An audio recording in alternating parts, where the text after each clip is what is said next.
എന്ത് രസമാണല്ലേ അവനവനോടുള്ള താല്പര്യം. അവനവനോടുള്ള താല്പര്യം എന്ന് പറഞ്ഞാൽ എന്താണ്? എന്തെല്ലാം വ്യത്യസ്തമായിട്ട് എന്നിൽ സംഭവിക്കുന്നുണ്ടോ, അല്ലെങ്കിൽ ഒരാൾ എൻ്റെ ഉള്ളിലുണ്ടായിട്ട് എനിക്കുണ്ടാവുന്ന വിഷമത്തെയും സങ്കടത്തെയും ദേഷ്യത്തെയും എല്ലാം എനിക്ക് നോക്കി കാണാൻ സാധിക്കണ ഫുൾ ടൈം ആക്റ്റീവായിട്ടുള്ള ആ ഒരു ഒബ്സർവർ.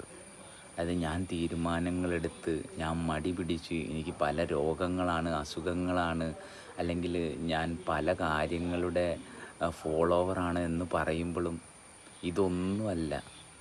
നിനക്ക് ദേഷ്യം വരുന്നുണ്ട്, നീ ദേഷ്യം പിടിക്കുന്നുണ്ട്, അല്ലെങ്കിൽ നീ സങ്കടപ്പെട്ടിരിക്കുന്നുണ്ട് എന്ന് അറിയണ ഒരാൾ അവനവൻ്റെ ഉള്ളിൽ തന്നെ ഉണ്ട്. അത് വെച്ചിട്ട് നമുക്ക് എന്തുകൊണ്ട് ഇവിടെ ദേഷ്യം ഉണ്ടാവുന്നത്? കാരണം നമ്മൾ ദേഷ്യമാണെങ്കിൽ ഒരിക്കലും ഞാൻ ദേഷ്യത്തിലായിരുന്നു എന്ന് തിരിച്ചറിയില്ല. അപ്പം നമ്മുടെ ഉള്ളിൽ ഇതൊന്നും ബാധിക്കാതെ ഒരു ബ്യൂട്ടിഫുൾ ആയിട്ടുള്ള സ്റ്റേറ്റ് ഉണ്ട്. പക്ഷെ എന്തുകൊണ്ട് നമുക്കത് കാണുന്നില്ല? കാരണം ദേഷ്യം പിടിക്കാനുള്ള കാരണത്തെ നമ്മൾ പുറത്താണ് കാണുന്നത്. മറ്റൊരു വ്യക്തി എന്നെ സ്വാധീനിച്ചു എന്നുള്ള ഭാഗത്തേക്കാണ് പോണത്. അല്ലാതെ ഈ പറയുന്ന നിരന്തരമായിട്ടും യാതൊരു ദേഷ്യവും വാശിയില്ലാതെ ഈ പ്രവർത്തിക്കുന്ന അവസ്ഥയുമായിട്ട് എനിക്ക് ചേർന്നിരിക്കാൻ പറ്റാത്തതാണ് എൻ്റെ ഫ്രസ്ട്രേഷൻ. അത് ഞാനെടുത്ത തീരുമാനമാണ്. അപ്പോൾ ഞാൻ തീരുമാനമൊന്നും എടുത്തില്ല എന്ന് പറയുമ്പോഴും പിന്നെ എന്തിനാ ദേഷ്യം പിടിക്കണത്, പിന്നെ എന്തിനാ സങ്കടപ്പെടണത്, പിന്നെ എന്തിനാ വിഷമിക്കണത്? കാരണം ആ ഹാപ്പനിങ്, ആ സംഭവിച്ചുകൊണ്ടിരിക്കുന്ന അവസ്ഥയുമായിട്ട് ചേർന്നിരിക്കാൻ പറ്റാത്തത് കൊണ്ടല്ലേ വിഷമിക്കണത്. അപ്പോൾ അത് വിഷമിക്കാനുള്ള കാരണം എന്താ? മുമ്പെപ്പോഴോ ഞാൻ മനസ്സിലാക്കിയ ചില കാര്യങ്ങൾ അത് വിടാൻ പറ്റണില്ല, എന്നിട്ട് അതിനു വേണ്ടി സ്വയം നശിച്ചുകൊണ്ടിരിക്കണം.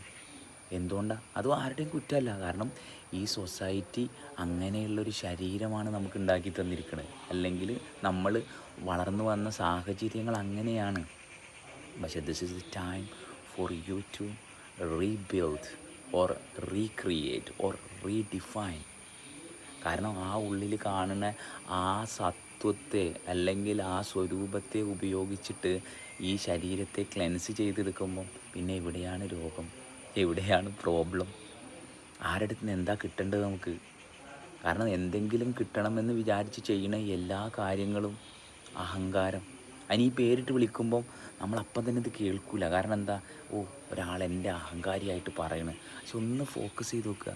നമ്മൾ നശിച്ചുകൊണ്ടിരിക്കുമ്പോഴും ശ്രദ്ധിക്കാൻ പറ്റാത്ത രീതിയിൽ നമ്മുടെ തന്നെ ചില തീരുമാനത്തിൻ്റെ വിക്റ്റിമായിട്ട് നമ്മളെ നശിപ്പിച്ചുകൊണ്ടിരിക്കുക. എന്നിട്ട് നമ്മൾ അന്വേഷിക്കുക, what is the answer, where I can get the solution? No, you never. So be with your self. Boom.